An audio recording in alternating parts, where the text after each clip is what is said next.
Well, hello everybody. Welcome back to G Bear's Off-Grid Ways, a homestead in the desert.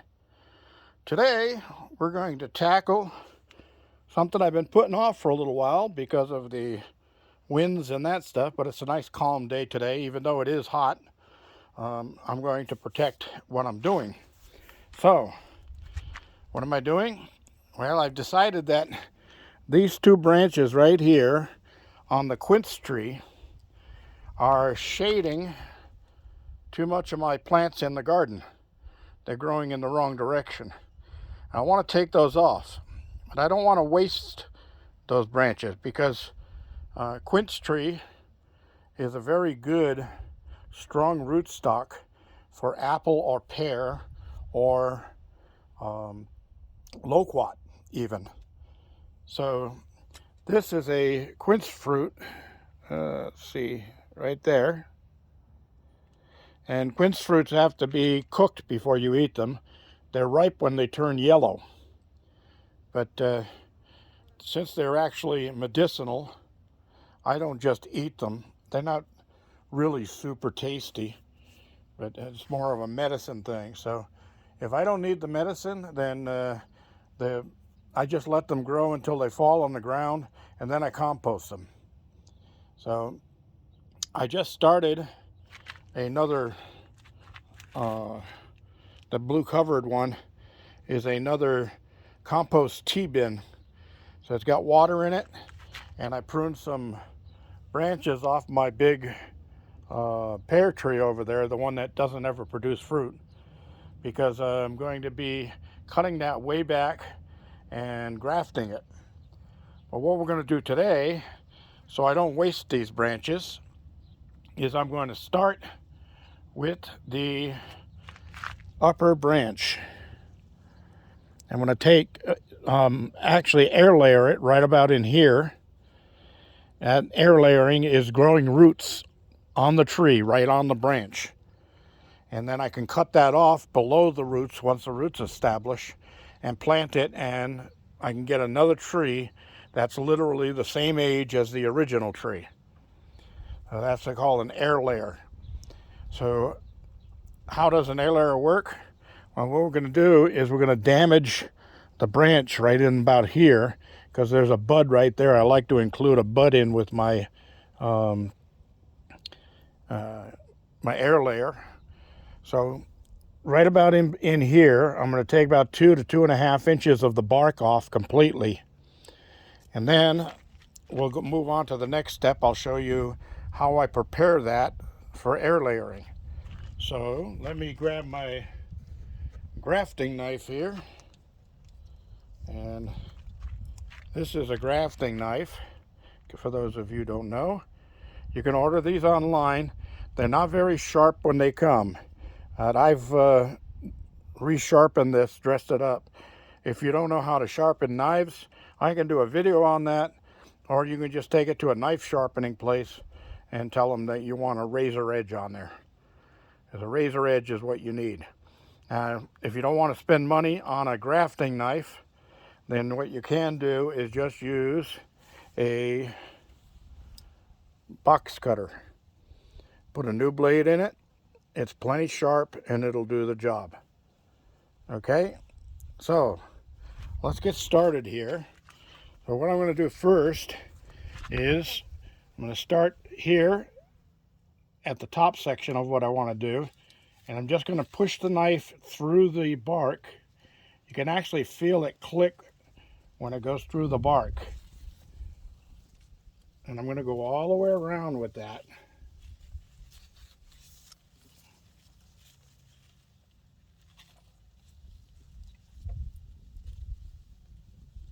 And because this is such a sharp knife, you do want to maintain good knife control while you're doing it. Okay, so we're going to come down to about here, which is about 2¼ inches or so. And I'm going to mark it here all the way around. Or not mark it, but cut through the bark.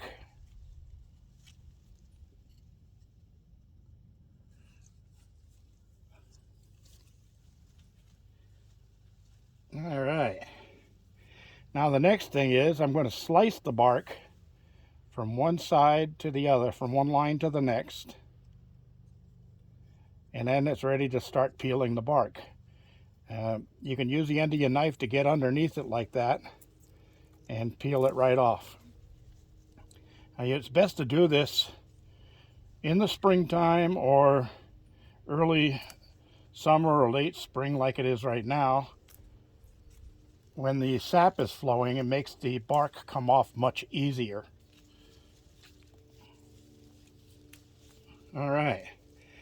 Now this is a very important step, and some people forget to do this, but it's very important. This part right here is the cambium layer.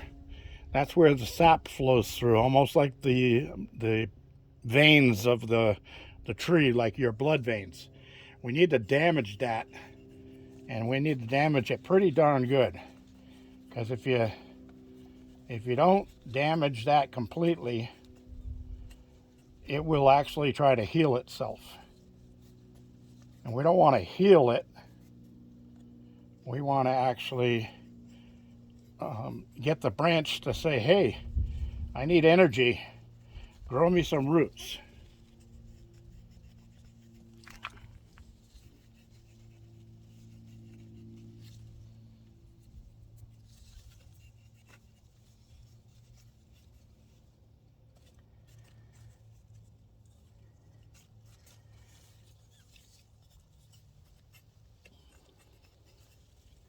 So we don't want that cambium layer to actually have any full line connections between the bottom of the branch where the energy comes from and the top of your cut.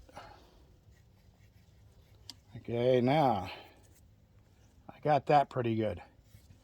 Now one thing I like to do at this point is a lot of people don't know, but aloe vera gel is actually a good rooting hormone. Okay, so this is a petal I cut off of my aloe vera plant, and what I'm going to do is coat this area with some gel. And you can do this for any propagation. If you're going to be trying to root a branch off of a grapevine or off of another tree, coat it with aloe vera gel. Aloe vera doesn't only heal human skin, but it also works on other plants. All right. So what's our next step? Okay, our next step is, I already prepared this ahead of time. It's just one of those little plastic trays, and inside I've got it filled with peat moss. Not Robert moss or any of those, it's just peat moss. All right, so I prepared it by cutting through. I had marked the diameter of the branch that I wanted, and then I made kind of a star cut on there. That's so that when it fits around the branch, it fits tightly and it holds really well. So what I'm going to do is I'm going to use the cover right now to take some of this out, because I can't get the whole thing in with that in the way.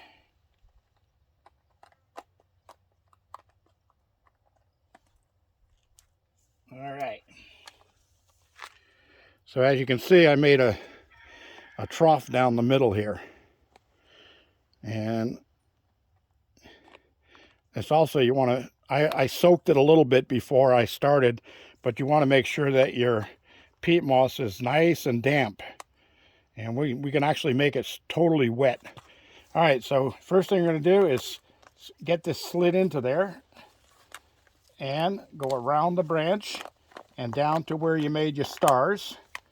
And you do the same thing on the bottom side. All right, so there we go. Now, I'm going to turn on my pump here, and we're going to give that a little bit of moisture.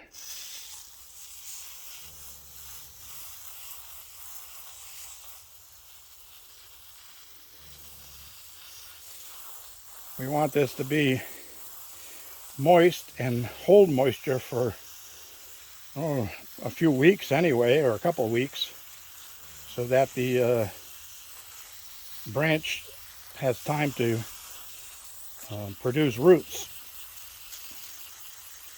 And you notice I kind of centered it right in the middle of the pot, and that's a good practice for air layering, because what it does is gives the roots an equal amount of space all the way around to start growing. Okay, so we're gonna get that in there,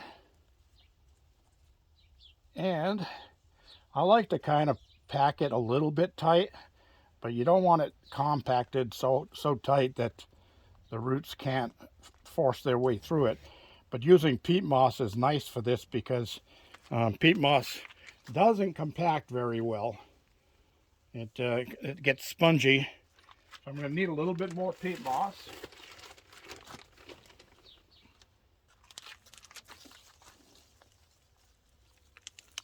There we go.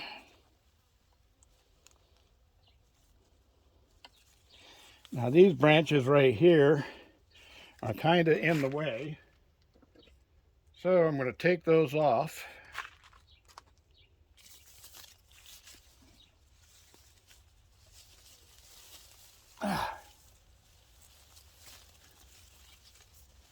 I need to get my pruning shears. Be right back, guys. Just take me a second, because I have them right over here.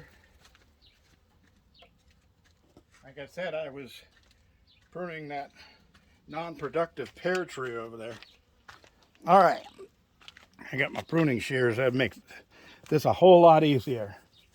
So we'll get that one out of the way. And we're going to get this one out of the way.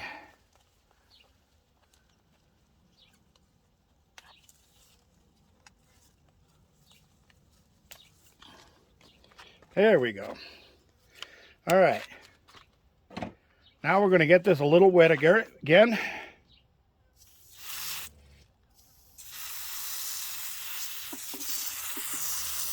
If the spray is too strong, I found a trick is to put your hand there and spray your hand and then let it drip in.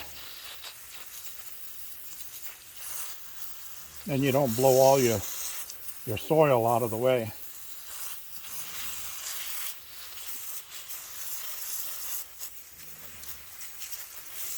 And you get to wash your hand at the same time.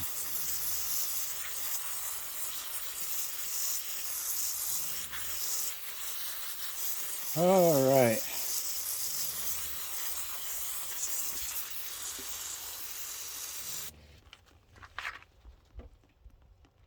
Now, next thing I'm going to do, put the cover on to help hold the moisture in.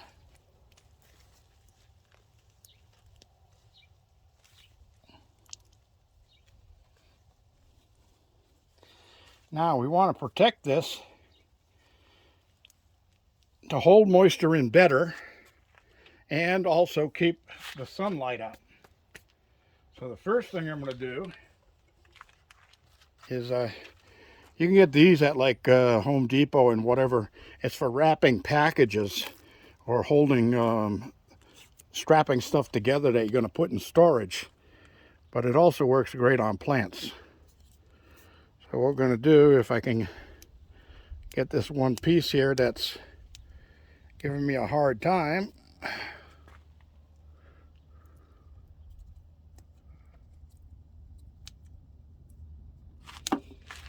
Here's a question for you.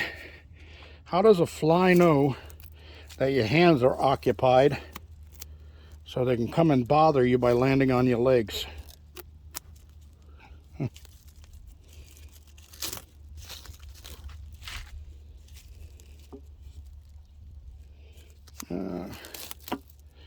Yeah, I had this cut and stripped because I was using it for grafting, because I was out of the regular parafilm that I usually use.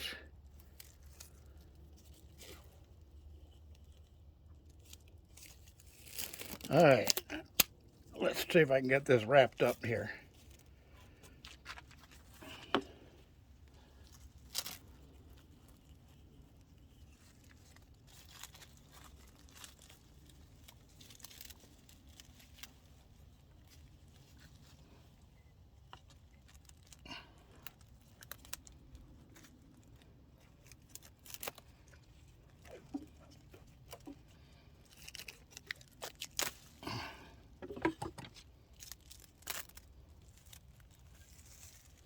You could also use saran wrap for this.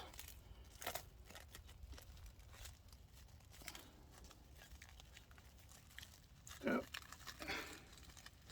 I went too low. I only want to go around the pot, not around the bottom branch. And unlike grafting, you don't have to worry about moving the area that you've cut and air layered, because it hasn't started growing yet, and all it knows is that it's being moved around in the soil a little bit. All right, get away from me, fly.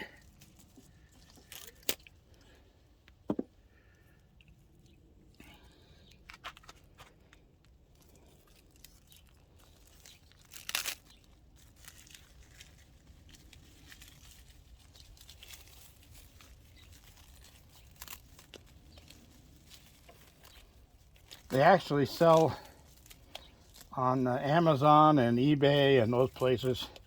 They actually sell air layering pods that snap around the branch, and they're black.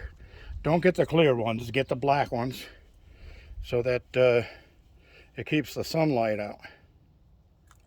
Because the next step, what I have to do, since I don't have, or I'm using clear everything on it, I need to cover it with aluminum foil.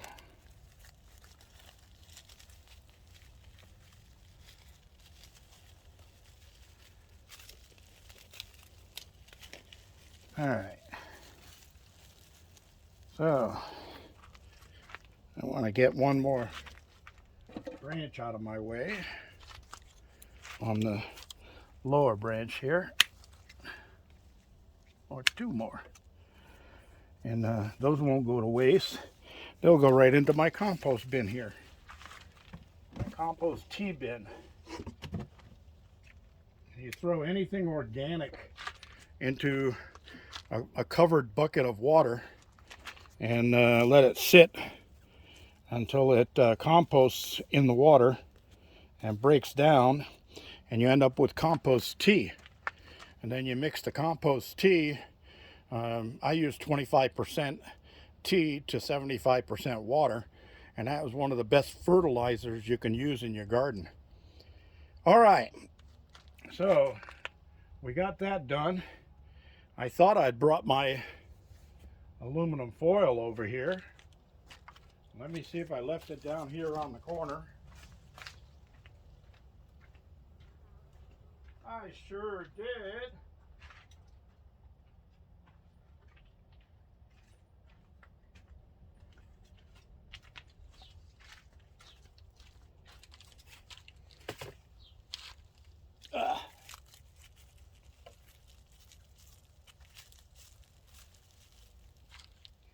Okay.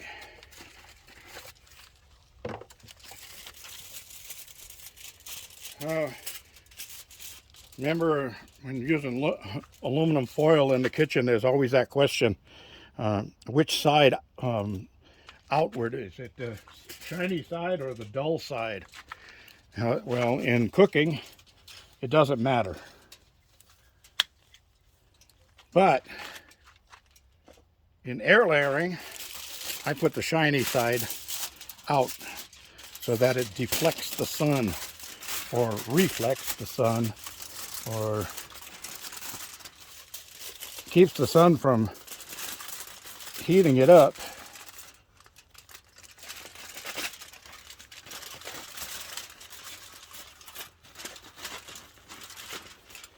Well, that should do it about right there.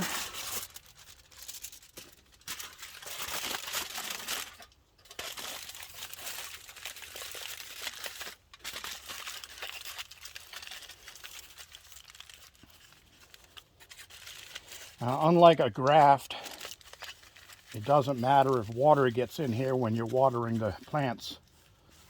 On a graft, you want to keep water and air out of the graft until it takes.